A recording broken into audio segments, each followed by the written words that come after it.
CM को जब वो ललकार सकते हैं, अशोक राव को ललकार सकते हैं, तो ऐसे नेता को अगर हम चुन के नहीं लाएंगे तो फिर अगर किसी को भी लेकर आएंगे तो हमारी आवाज़ कोई भी उठाने वाला नहीं है। फारूक साहब ईमानदार आदमी है, पढ़ा लिखा आदमी है और गरीबों का आवाज़ उठाने वाला आदमी है, इसलिए हम फारूक सर के साथ हैं।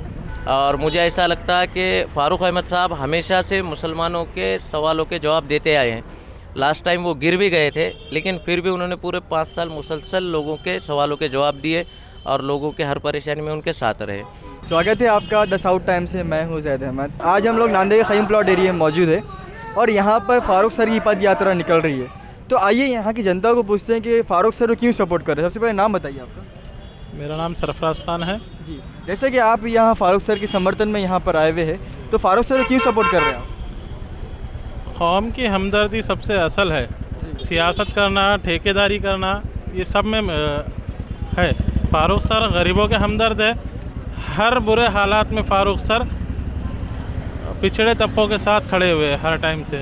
आज से 5 साल से लेकर अभी तक देख लीजिए, फ़ारूक सर कोरोना में हो या बाढ़ में पीड़ित जो भी लोग थे उनके लिए आवाज़ उठाए, उनके लिए जो भी इमदाद पहुंचा सकते थे उन्होंने उनकी तरफ से पूरी इमदाद पहुंचाए। जैसे कि मेरा आपसे सवाल ये है कि नांदेड़ में तो और भी कैंडिडेट खड़े हुए हैं, तो क्या लगता है आपको कि सब तमाम कैंडिडेट में फ़ारूक सर आपको क्यों पसंद है? क्या क्वालिटीज़ है उनके अंदर?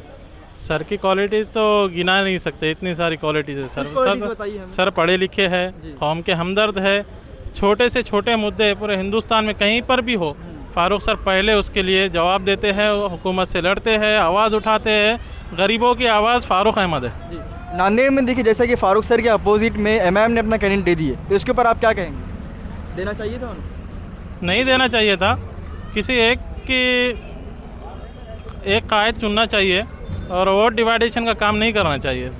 आपको क्या लगता है कि एमआईएम वोट डिवाइड कर रही है? बिल्कुल कर रही है सब। क्यों लग रहा है आपको? क्योंकि किसी एक तबके के वोट से एमएलए बनना नामुमकिन है। फ़ारूक सर के साथ दलित, ओबीसी, अदर कास्ट, सभी मुसलमान वो सब मिलकर एक आमदार चुन सकती है। ये एक मज़हब को लेके चलने वाले कभी जीत नहीं सकते। मेरा आखिरी सवाल ये है आपसे कि फ़ारूक सर को लेकर क्या अपेक्षा है आप? सर से उम्मीद रखना तो मतलब कोई सवाल ही नहीं उठा। सर हर छोटी छोटी बात का कौम के लिए उन्होंने ख्याल रखते हैं, हर छोटी छोटी चीज़ का। किसी भी तकलीफ़ को सर पहले उसका आवाज़ उठाते हैं। कोई भी चीज़ हो सर पहले ही उसका जवाब दे। क्या नाम है आपका? मेरा नाम मोहम्मद अफजल है। आप जैसा कि अभी फ़ारूक सर के समर्थन में यहाँ पर आए हुए हैं, तो आप फ़ारूक सर को क्यों सपोर्ट कर रहे हैं? फारूक साहब ईमानदार आदमी है, पढ़ा लिखा आदमी है और गरीबों का आवाज़ उठाने वाला आदमी है, इसलिए हम फारूक सर के साथ हैं। देखिए, जिस तरह की आप बताइए कि फ़ारूक सर की ईमानदार आदमी, लेकिन नांदेड़ में जो है अभी फ़ारूक सर के अपोज में एमआईएम ने अपना कैंडिडेट दिए। 2019 में जिस तरह जो वोट डिवाइडेशन का काम हुआ था, हमें लगता है कि अभी भी वो डिवाइड होगा। तो आप इसको कैसा देखते हैं? नहीं, जाहिर सी बात है कि फारूक सर ने एक बार उनको कहा था कि भाई आप इलेक्शन में खड़े रहते हैं तो मैं अपना फॉर्म नहीं भरता हूँ, लेकिन फारूक सर का नाम डिक्लेयर होने के बाद आखिरी मोमेंट पे उन्होंने फॉर्म भरते हैं। जाहिर सी बात है कि किसी न किसी ने उनको अपडेट किया है और मुसलमानों को वोट डिवाइड करने के यहाँ से उनको खड़ा किया गया है। क्या लगता है आपको सैयद मोइनी खड़ा रहना चाहिए था या नहीं? सैयद मोइनी को नहीं खड़े रहना चाहिए था। क्यों नहीं खड़ा रहना चाहिए? एकता की बात करते हैं या किसी की हवा बनती है तो उसकी हवा ख़राब करने को आप खड़े रहते हैं, ये मुनासिब बात नहीं है। जैसे देखो, इलेक्शन में खड़े रहने का अधिकार तो सबको है, लेकिन आपकी क्या थिंकिंग है, क्या सोच है आपकी इसको? नहीं, सब मिलके अगर कोई मुसलमान व्यक्ति, अगर समझदार पढ़ा लिखा व्यक्ति अगर आगे बढ़ना चाह रहा है तो सब लोगों मुसलमानों से गुजारिश है कि सब मिलके उसका साथ दे के उसको कोऑपरेट करना चाहिए और संसद में आवाज़ उठाने वाला आदमी होना चाहिए, सूझबूझ को समझने वाला आदमी होना चाहिए, बारीकियों को परखने वाला आदमी होना चाहिए, वहाँ पे होशियार आदमी होना चाहिए। वो एबिलिटी, वो काबिलियत सिर्फ फारूक अहमद में है, नूरुल्लाह खान साहब के बाद बाकी किसी में भी नहीं है नांदेड़ में। फारूक अहमद से आप क्या अपेक्षा रखते हैं?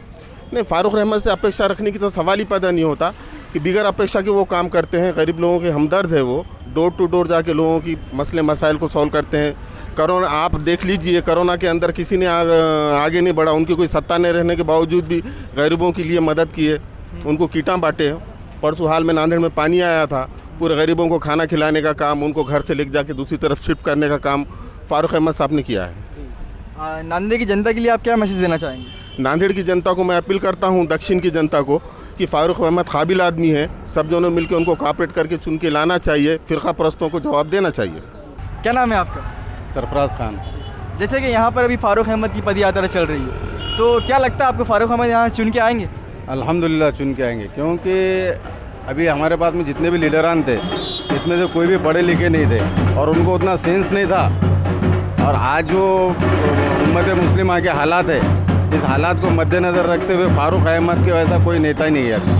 तो आप फारूक अहमद को क्यों सपोर्ट कर रहे हैं? ऐसी क्या क्वालिटीज़ है उनके अंदर? और भी दूसरे कैंडिडेट हैं, उनमें क्यों नहीं सपोर्ट कर रहे हैं आप? फारूक अहमद को सपोर्ट नहीं कर रहे हम खुद को सपोर्ट कर रहे हैं। अच्छा। हाँ, ये हमारे लिए कर रहे हैं, हम फारूक अहमद के लिए नहीं कर रहे। तो कैसा, मतलब थोड़ा सा हम डिस्क्राइब करिए, बताइए। फारूक अहमद पढ़े लिखे हैं जी हाँ। और पॉइंट टू पॉइंट बात करने वाले हैं। और हमने आज तक के देखा फारूक अहमद के कारनामों को कि उन्होंने हमेशा पब्लिक के बीच जाके काम करे हुए। पिछली मरतबा भी फारूक अहमद साहब खड़े थे, तब वो गिर गए, लेकिन अल्हम्दुलिल्लाह उन्होंने घर पे नहीं बैठे। हाँ, घर पे नहीं बैठ के उन्होंने पब्लिक में जाके पब्लिक के मसले सुलझाए। और हमको ये अभी भरोसा है कि हमारी आवाज़ संसद तक फारूक अहमद साहब ही लेके जा सकते हैं। मेरा आखिरी सवाल आपसे ये है कि अभी देखिए नांदेड़ में जो है एमआईएम ने फारूक अहमद के अपोजिट में अपना कैंडिडेट दे दिए, तो क्या लगता है आपको उनको देना चाहिए था या नहीं देना चाहिए था एमआईएम? नहीं, एमआईएम ने तो नहीं देना चाहिए था। तो क्यों नहीं देना चाहिए था? नहीं, क्योंकि फारूक अहमद साहब के ऐसा कोई नेता है ही नहीं, एक पढ़ा लिखा नेता। मैं आपको पहले भी बताया कि बार बार बताने की ज़रूरत नहीं है कि फारूक अहमद साहब पढ़े लिखे हैं, पॉइंट टू पॉइंट बात कर सकते हैं। और वो फारूक अहमद साहब एक नीडर नेता है, बेखौफ नेता है। और वो सीएम को जब वो ललकार सकते हैं, अशोक राव को ललकार सकते, तो ऐसे नेता को अगर हम चुन के नहीं लाएंगे तो फिर अगर किसी को भी लेकर आएंगे तो हमारी आवाज़ कोई भी उठाने वाला नहीं है। आखिरी सवाल, नांदेड़ जनता के लिए आप क्या पैगाम देना चाहते हैं? मेरा नांदेड़ की जनता के लिए ये है, दक्षिण के जितने भी मेरे भाई हैं, दलित भाई और मुस्लिम भाई, सभी से मेरी अदबन गुजारिश है कि अपना मुस्तकबिल चुनो, अपने बच्चों का मुस्तकबिल चुनो। और फारूक अहमद साहब को जितना हो सके उतने ज़्यादा तादाद में उनको वोट दो। क्या नाम है आपका? मोहम्मद इमरान।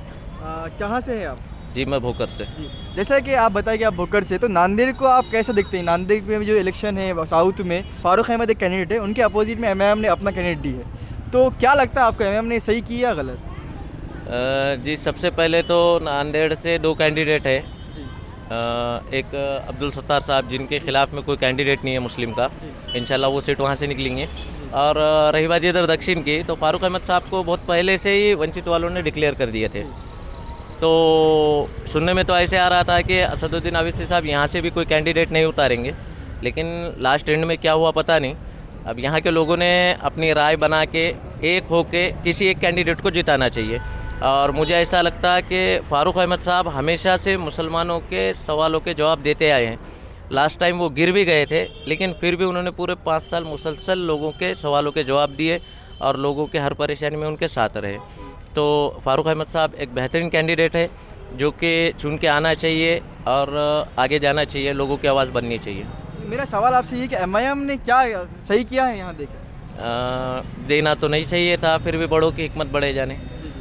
जैसे कि फारूक अहमद पे एलिगेशन लगाया जा रहा है एमआईएम की तरफ से, उन्होंने ये कहा है कि औरंगाबाद में इम्तियाज़ जलील को वंचित बहुजन आघाड़ी ने हराया है, तो वो कह रहे हैं कि यहाँ पर हम कोई कंप्रोमाइज़ नहीं करेंगे, तो इसके ऊपर क्या कहेंगे आप? देखिए, सबसे पहले जब इम्तियाज़ जलील साहब जो जीत के आए थे, वो एमआईएम की सीट पे नहीं बल्कि वंचित बहुजन आघाड़ी के कैंडिडेट बन के ही जीत के आए थे।